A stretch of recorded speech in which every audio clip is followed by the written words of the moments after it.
Hey guys, welcome back to Objective Reviews. Today we're going to be doing a shoot down between the iPhone 7 and Google Pixel's cameras, and if you haven't seen any of the previous videos, well, I'm going to link them in the cards on the top right as well as down in the description, so do check them out after you're done watching this video. Let's get started.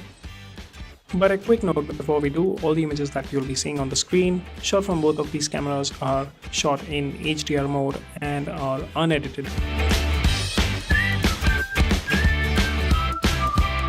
Now I chose very generic day-to-day subjects that we may find all around us, which you may find all around you, and the first one is this rose, but these tests are very unique in a very specific way and we'll see what. So when I did this test about the rose has a lot of different shades of red within itself, and the green gives a good contrast against the white wall. Now I should also mention that was the only time the Pixel had problems focusing, otherwise the laser focus system worked absolutely well. Now when using either of these phones, the viewfinder screen that you get on your phones is pretty okay, but we all know the problems about the iOS app where you cannot change your video settings or your photo settings on the fly. You have to go to the settings app and do that. However, on the Pixel, this is pretty standard affair and you can go to the hamburger menu and change the settings from there. Now this is the iPhone shot, and as you can see the rose is very well focused and it has a very good popping color. However, the greens are completely washed out and it just looks very dull.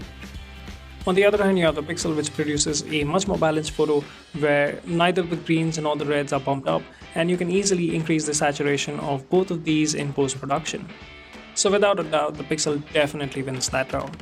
Now the next setting was a slightly different setting and it may look similar to you, but here's what we are going to be trying to look at: how well the phones capture the texture of this flower and if any of them get that top stock part in focus properly. Now this time around I didn't have any issues focusing with either of the phones. However, neither of the phones were able to focus on the tip of the stock, and both fell back to focus on the petal itself because probably it has a better contrast, and that is what the phone thought we were trying to hit. So now let's take a look at the results. The iPhone produces a usable image, and like I said, neither of the phones were able to focus on the stock itself. Now the iPhone produces a less sharper image, so the texture of the flower is mostly lost. On the other hand, the Pixel produces a very detailed photo where you can very clearly see the tiniest of textures on the petal. So once again, without a doubt, the Pixel wins that round as well.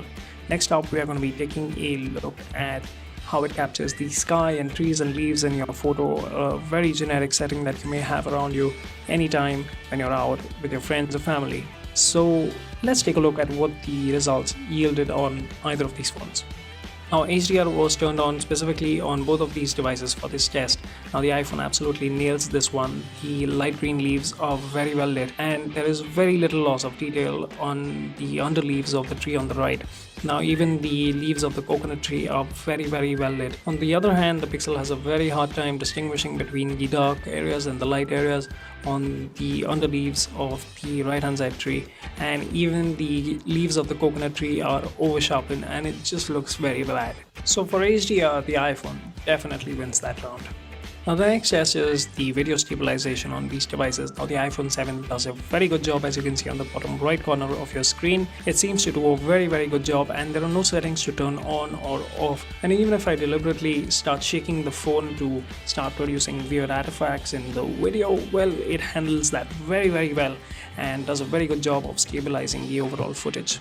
Now the lenses on the Pixel are electronically stabilized, so you may have to check your settings if this is on or off, and the Pixel seems to do a very terrible job, and you'll see in a moment why in terms of stabilizing the video. Now the video on first glance looks very usable and completely okay, and the sharpening and the details that are captured in a 4K video from this camera are very stunning, but the electronic stabilization doesn't seem to do a very good job, and it just some parts of the video look really crappy, and if you look closer and go into the details of the image produced, it just looks horrible. So I guess it's safe to say that Apple did a very good job with these image stabilization on the iPhone 7 and the 7 Plus. And last but not the least, an indoor shot where the outdoors are also visible.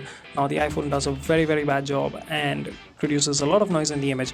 On the other hand, the Google produces a very readily usable image which you can take it out and start editing away. Although you do get some noise, but that is completely okay. So the Pixel definitely wins this round. So which phone should you buy based off the cameras? Well, I'm gonna leave that to you. If you want some very good HDR shots or some very well stabilized 4K video, well, definitely go for the iPhone. But if you want a camera that is very good for your day-to-day point and shoot purposes, well, the Pixel is a complete no-brainer. I'm gonna leave links down to both down in the description and also link cards on the top right. Well, if you like this review, hit the like button. If you disliked it, well, you know what to do. And if you're new around here, don't forget to subscribe. I'll see you next time. Cheers.